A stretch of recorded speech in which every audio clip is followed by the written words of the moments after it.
డబ్బులు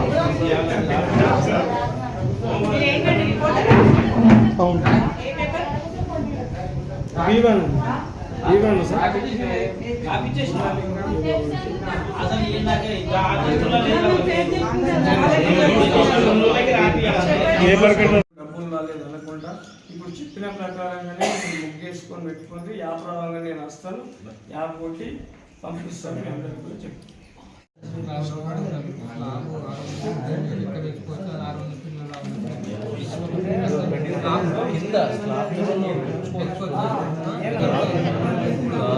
అదొకటి కన్ఫర్మ్ చేసుకొని రా, అదొకటి కన్ఫర్మ్ చేసుకొని వస్తుంది.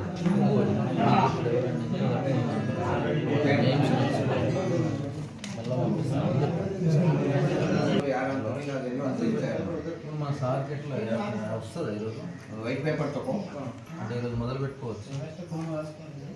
ఇంకొచ్చినట్టు రోజు 2-3 కాడికి అవి ఎంత అయితే అంత ఎన్ని వస్తాయని కొట్టేస్తారు. 4 గంటలు యాప్ వచ్చిన కమిటీ అంటున్నారు.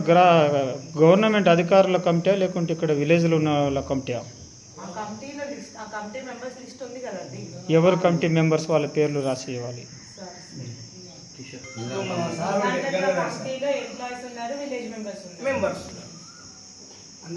సెక్రటరీ ఆధ్వర్యంలో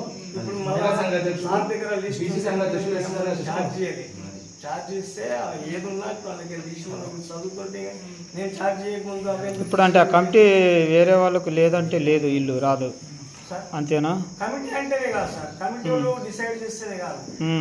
ఇప్పుడు మీరు 4 కులాల నుంచి 5 కులాల నుంచి కమిటీ ఏర్పాటు చేసినాం. 5 కులాల నుంచి ఏ కులంలో ఏ ఓలోలకు నిరుపేదలు ఉన్నారనేది ఆ కమిటీ మెంబర్ వస్తాడు మా దగ్గర. ఇప్పుడు ఇలా కట్టుకొని అంటున్నారు కదా, ఈయన కట్టుకునే పొజిషన్లో ఉన్నాడు, ఈయనకి ఇప్పిరని వస్తాడు. అప్పుడు మన గ్రామంలో ఇందిరామ కమిటీ ఉంది, గ్రామ పెద్దలు ఉన్నారు, వాళ్ళు సెలెక్షన్ చేస్తారు. దాని ప్రకారంగా వాళ్ళకి మళ్ళీ రోడ్లు తక్కువ మిగిలిన ఉన్నాయో ఇంట్లో శాంక్షన్ చేపిస్తారు. పై అధికారుల నుంచి కమిటీ వేసుకోవాలని వచ్చిందే మీరు చెప్పారు ఇక్కడ కమిటీ వేయాలని. కమిటీ వేయాలని ఇంతకు ముందే ఏమైనా పైన వచ్చిన రూల్స్ ఫాలో అవుతుంది. మేము తీసుకోవడానికి మాకేం హక్కు ఉంది? అన్ని రాష్ట్రం అంతా ఒకటే ప్రొసీజర్ నడుస్తుంది కదా, మన ఒక్క విలేజ్ సపరేట్ నడవట్లేదు కదా. కమిటీ అంతే కదా సార్.